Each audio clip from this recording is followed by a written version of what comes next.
Hi, I'm James. And I'm Sharon. Here we are on Kuredu Island in the middle of the Indian Ocean, part of the Maldives. And we've just been having the most wonderful holiday in a place that can only just be described as absolute paradise. But we wanted to share with you something today, a new friend that we met whilst we were here, who has a message for us all. And we want to talk to you and tell you all about our new friend, Kenny the coconut. It all will become clear, I promise. But we're just going to show you and do a quick video of how we met him and what's Kenny's role on this island with all his mates. So hopefully you enjoy the video. We've just come up from the beach, and as we said down there, we wanted to tell you about Kenny the coconut. So just walk with me. So this is our villa. This is our bungalow on the beach. Beautiful bungalow. And obviously this is the surrounding area. As you can see, there's lots of coconut palms everywhere. Some older, some small. And it's worth noting too that trees and coconut palms are one of the primary sources of maintaining the island's stability, keeping the sand in place, particularly battling against high water level. Pathway between the bungalows that we use to walk around the island. And I was sitting up on the deck and I just happened to look down and I was looking under the, and it's going to be hard to get the shot, I was looking under the deck and I saw this little guy. See if you can just zoom in on him.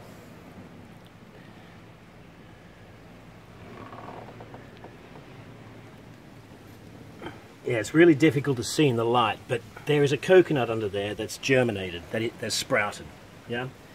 And what's happened is that the coconut's fallen off the tree at some point, hit the sand, someone's just kicked it under there, perhaps maybe one of the gardeners or maybe one of the guests.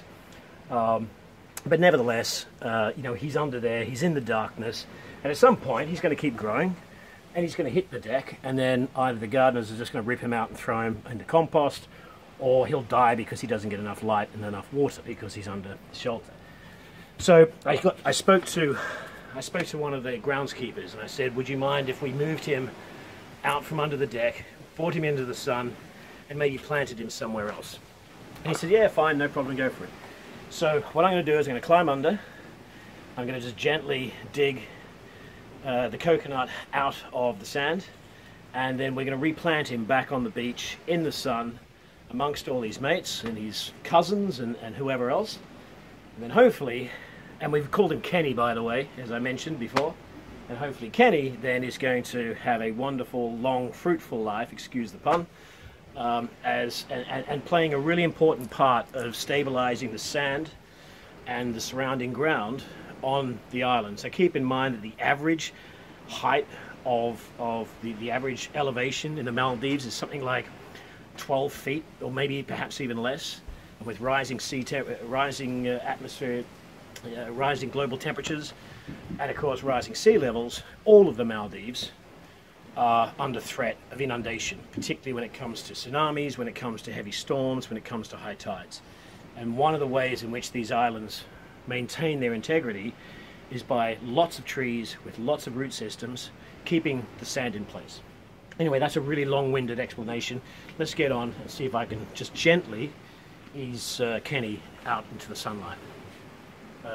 Yeah, I'll just climb in, basically.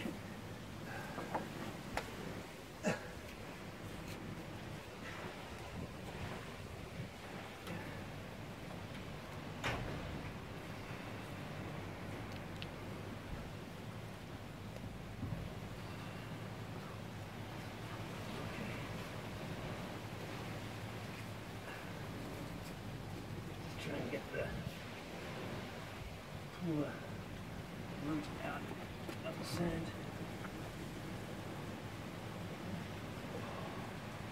Oh.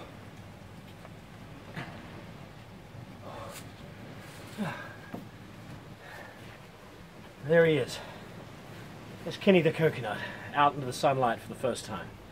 As you can see underneath, he's already put 2 feeder roots down. They'll eventually grow right down as deep as they can to find water.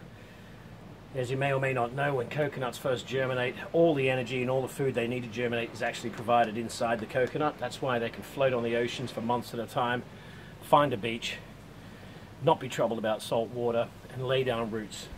Eventually though, the coconut will wither away and it'll rely solely on the roots.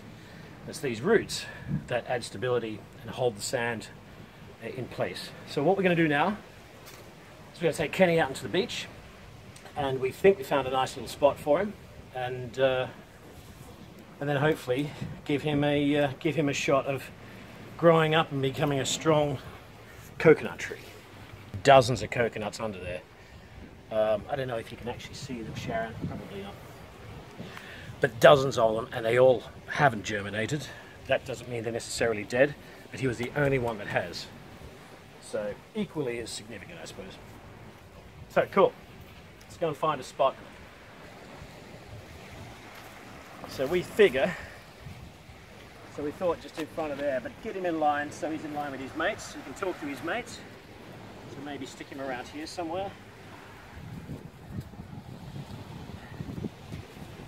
Need to do is don't dig it too deep. One for each one.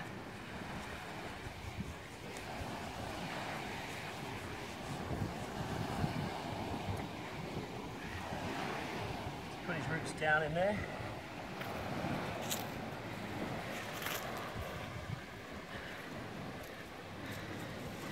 It needs to be a little bit deeper. It's fine, because then we'll pack some sand around it as well.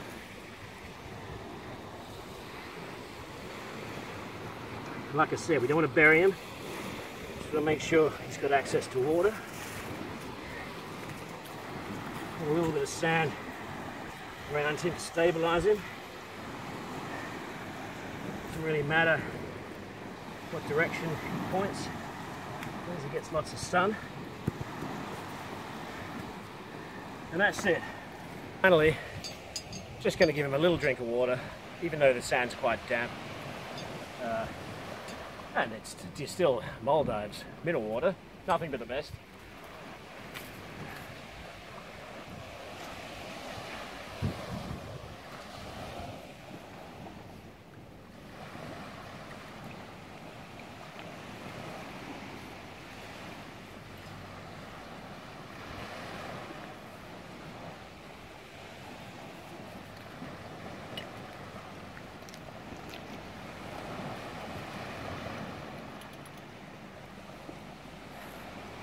There we are, Kenny's new home. So we've reburied Kenny.